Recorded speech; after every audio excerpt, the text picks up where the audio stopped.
When we do planks, we're trying to work our rectus abdominis primarily.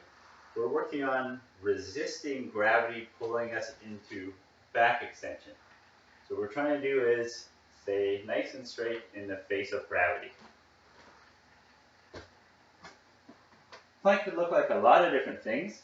I'm going to show you the most standard, probably the most commonly seen type of a plank, and that's a tall plank or from the hands and the feet.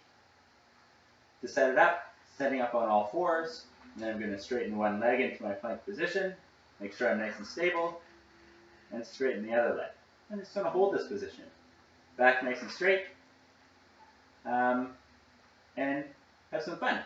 We're trying not to fall down or collapse in the plank, so we're pushing ourselves away from the floor or pushing the floor away from our body, and we just hold it.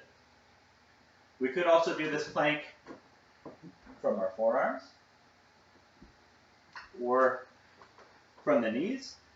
Same thing applies. Nice straight line from our shoulder, hip to knee. Same thing if it's on the forearm. Nice straight line, shoulder, hip to knee. We can do this plank at different elevations. So we might do it at a wall. The closer we get to horizontal, the more challenging it's going to be. So we can move down from the wall to a counter or table. Or maybe we have a chair, or bench, or stool, or whatever.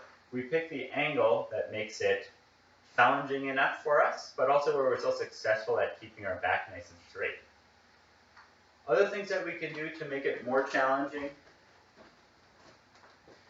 if we set up in our standard plank, more challenging if we move our arms forward where it's longer. We have to support more of our body weight in a longer position.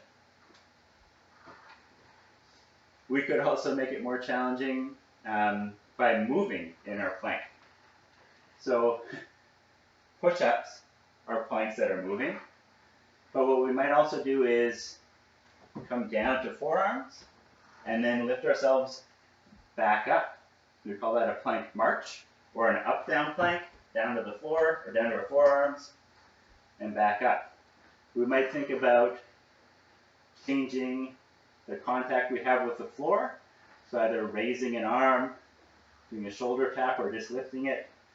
Same thing with the feet, where we might step out to the side or just raise it to make it more challenging. We might make it more challenging by making it less stable. So we could grab a ball, and we do our plank on a ball. That's either forearms or hands, or why not feet? Other variations that we could do are plank rollouts or an ab wheel rollout. All these things are relatives of the plank. They all have the same goal. Can we keep our back nice and straight in a somewhat horizontal position? So we just roll out, roll back in, keeping our body nice and straight. Does that look interesting, but you don't have a roller? Maybe you have a ball. Roll out, roll back in, roll out, roll back in. Maybe you're on your feet on the ball. You trace some circles with the ball, or out, in, out, in. There are so many things we can do to modify our plank to make it more challenging, or less challenging, or different challenging. The main idea is always the same. Keep our back stable, get our abdominals engaged.